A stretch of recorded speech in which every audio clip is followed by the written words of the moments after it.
क्या सागर धनखड़ सोनू महाल के साथ रहने की वजह से मारा गया या फिर इसके पीछे की कहानी कुछ और है। कहा जा रहा है कि सागर धनखड़ भी एक बदमाश था, लेकिन अगर सागर धनखड़ बदमाश था तो उसके खिलाफ अभी तक कोई ऐसे अहम सबूत सामने नहीं आया जिसमें हम ये कह सकें कि सागर धनखड़ भी एक खतरनाक बदमाश था।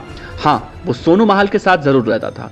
सोनू महाल काला जठेड़ी का भांजा बताया जाता है, तो इस हिसाब से अगर देखा जाए तो सागर धनखड़ इन सबके साथ रहता था। ये भी हो सकता है जिस तरह से अगर आप हरियाणा में आंकड़ा निकालेंगे तो हरियाणा में कई सारे पहलवान ऐसे हैं जो कोरोना महामारी की वजह से अब या तो खेती कर रहे हैं या फिर किसी दूसरे प्रोफेशन में जाकर अपना जीवन यापन करने के लिए नए रोजगार की तलाश कर रहे हैं। तो सागर धनखड़ के बारे में भी ऐसा कहा जा रहा है कि सागर धनखड़ सोनू के साथ लॉकडाउन के बीच में उसकी दोस्ती हुई और ये दोस्ती और भी ज़्यादा अच्छी होती चली गई, क्योंकि पहलवानों का काम होता है अगर किसी जगह दंगल है या फिर कोई बड़ी प्रतियोगिता है, बड़ा टूर्नामेंट है, तो वहां जाते हैं तो उसके साथ साथ उनका जो जीवन यापन होता है वो भी उसी से जुड़ा हुआ होता है। लेकिन पिछले 1 से 1.5 सालों से जिस तरह से देश में लॉकडाउन का माहौल है और कहीं ना कहीं बहुत सारे लोग ऐसे हैं जो इससे प्रभावित हो रहे हैं, इसमें से पहलवान बहुत ज़्यादा संख्या में देखने को मिल रहे हैं। अभी हाल में ही खेल राज्य मंत्री जो हैं संदीप सिंह, उन्होंने कहा है कि हरियाणा में जूनियर, सब जूनियर और यूथ कैटेगरी के तहत पदक विजेता खिलाड़ियों को कैश अवार्ड मिलता है। प्रदेश सरकार खिलाड़ियों के लिए लगातार बेहतर नीतियां लेकर लगातार आ रही है और जहां तक दंगल की बात है तो वो कोरोना के चलते अभी नहीं कराए जा सकते, इस बात पर ध्यान दीजिएगा। उन्होंने कहा है कि जहां तक दंगल की बात है तो वो कोरोना के चलते अभी नहीं कराए जा सकते। खिलाड़ियों की जान की सुरक्षा सबसे अहम है, ये लड़ाई हम सबको मिलकर लड़नी होगी। अब ये बड़ा सवाल है कि दंगल अभी नहीं कराए जा सकते, टूर्नामेंट अभी नहीं कराए जा सकते, तो ऐसे में पहलवान क्या करेगा। पहलवानों का जो खेल होता है वो किलोग्राम के कैटेगरी में होता है, किसको कितना किलोग्राम के कैटेगरी में खेलना है, अपने वजन को कब तक वो बनाए रखेगा या कम ज़्यादा करेगा, ये देखना बड़ा अहम होता है। और उससे भी बड़ा अहम होता है घर परिवार का खर्च चलाना, क्योंकि अगर आप पहलवान हैं तो आपको अच्छी डाइट लेनी पड़ेगी। क्योंकि अगर सुशील कुमार का देखिए, सुशील कुमार जब से जेल में गए हैं तब से लगातार इस बात की चिंता उन्हें खा रही है। इस बात के लिए उनके वकील भी याचिका पे याचिका लगा रहे थे कि उनकी कम से कम डाइट का ख्याल रखा जाए। एक पहलवान है और पहलवान खाते कितना है, उनकी डाइट कैसी होती है, इसका बहुत ख्याल रखना पड़ता है।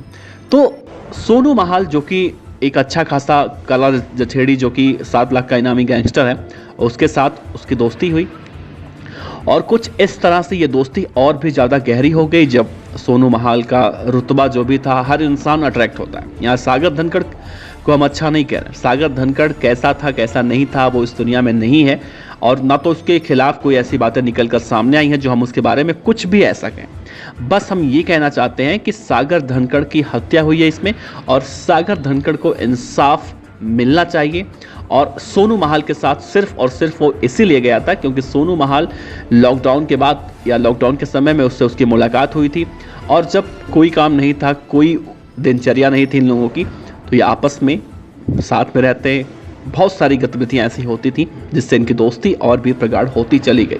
लेकिन अब साफ तौर से देखना ही होगा कि चाहे वो सागर हो, सोनू महाल हो या फिर हम अगर पहलवानों की बात करें तो हरियाणा में जिस तरह से पिछले 1.5 सालों से अभी कोई भी दंगल नहीं हुआ है और आगे भी कोई ऐसा दंगल होने का संभावना भी दिखाई नहीं दे रहा है। ऐसे में जो भी कहिए, मजबूरी कहिए या लाचारी कहिए, खिलाड़ी अपने घर बैठ गए हैं, अपना खेती करने लगे हैं, अपने घर वालों की मदद कर रहे हैं, क्योंकि कहीं ना कहीं अब घर बैठ के भी खाना पीना बहुत सारे खर्चे होते हैं ऐसे। और पहलवानों के खर्चे तो बहुत ज़्यादा होते हैं क्योंकि आय का कोई स्रोत नहीं होता। सरकार को कहीं ना कहीं इन पहलवानों के बारे में कुछ सोचना चाहिए, ऐसे खिलाड़ियों के लिए भी कोई पॉलिसी बनानी चाहिए ताकि खिलाड़ी अपनी तैयारी लगातार जारी रख सकें। और कोई भी सागर जैसा पहलवान, जो कि सागर के बारे में कहा जाता है सागर एक बहुत ही प्रतिभावान खिलाड़ी था, बहुत ही प्रतिभावान पहलवान था, अगर उसे सही रास्ता मिला होता तो देश के लिए कोई बड़ा मेडल लेकर आ सकता था।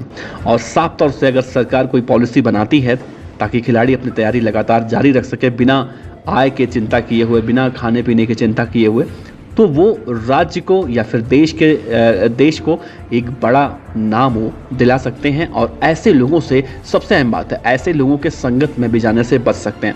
वैसे पहलवानों को लेकर कई बातें सामने आती हैं, लेकिन कहीं ना कहीं सागर धनखड़ जैसे प्रतिभावान खिलाड़ी जब इस दुनिया से चले जाते हैं, उनकी हत्या हो जाती है, तो बहुत तरह से सवाल खड़े होते हैं जो नहीं होने चाहिए।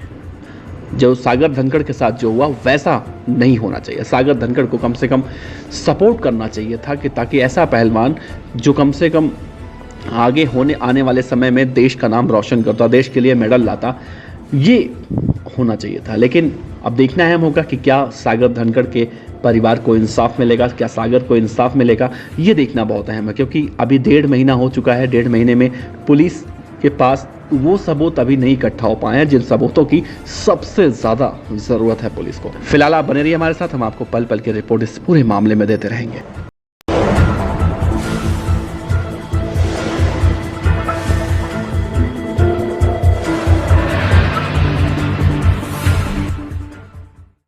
पर अच्छी लगी हो तो लाइक कीजिए, सब्सक्राइब कीजिए, साथ ही बेल आइकन का बटन दबाइए पीडीएफ न्यूज की खबरें सबसे पहले देखने के लिए।